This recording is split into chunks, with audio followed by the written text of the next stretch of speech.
ब्रह्म मूर्ति श्री उड़िया बाबा जी महाराज के उपदेश। तत्वज्ञ के जीवन में ब्रह्माकार वृत्ति निरंतर बनी रहती है। तत्वज्ञ पुरुष को यह अनुभव नहीं होता कि अविद्या निवृत्त हो गई। ऐसा तो तब होता जब अविद्या नाम की वस्तु पहले कोई सत्य होती और बाद में निवृत्त होती। तत्वज्ञ का अनुभव तो यह है कि अविद्या कभी थी ही नहीं, नासीदस्ति भविष्यति। निरंतर अभ्यास करते रहने और वासनाओं का पूर्णतया नाश कर देने पर ही अनुभव की प्राप्ति होती है। केवल शास्त्र पढ़ने से कुछ नहीं होता। वासना के रहते चित्त में शांति नहीं आ सकती। वासना रहित चित्त ही परम तत्व के चिंतन का अधिकारी होता है। निरंतर अभ्यास करते रहने से ही वासनाओं का निर्मूलन होता है और तत्व की उपलब्धि होती है। वासनाओं के उच्छेद के लिए विषयों से सर्वदा वैराग्य रखें और सर्वदा भगवदाकार वृत्ति रखें। वैराग्य का फल बोध है और बोध का फल है उपरति।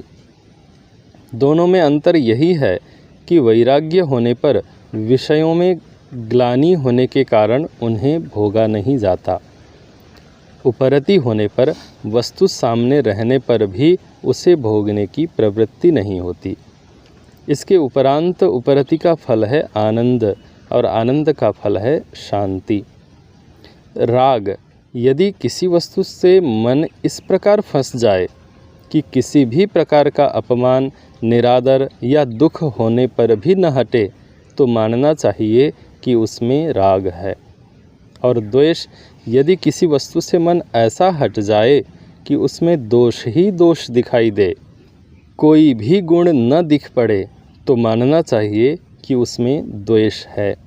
राग द्वेष की उत्पत्ति गुण दोष या निंदा स्तुति के चिंतन से ही होती है।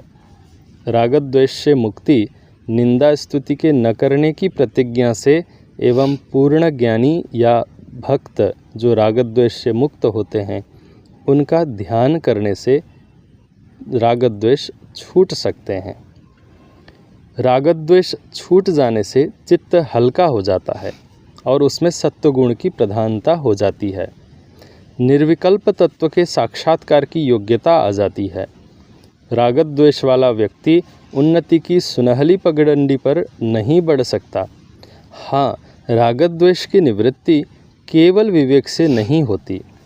विवेक से तो राग द्वेष से छुटकारा पाने की कुंजी मिल जाती है। उसकी पूर्ण निवृत्ति होती है भगवत प्रेम और आत्म प्रेम से। प्रतिष्ठा और गर्व माया मोह में भटकाएगा, उससे क्या लाभ होने वाला है। महाराज जी जिह्वा के स्वाद को सारे अनर्थों की जड़ मानते थे।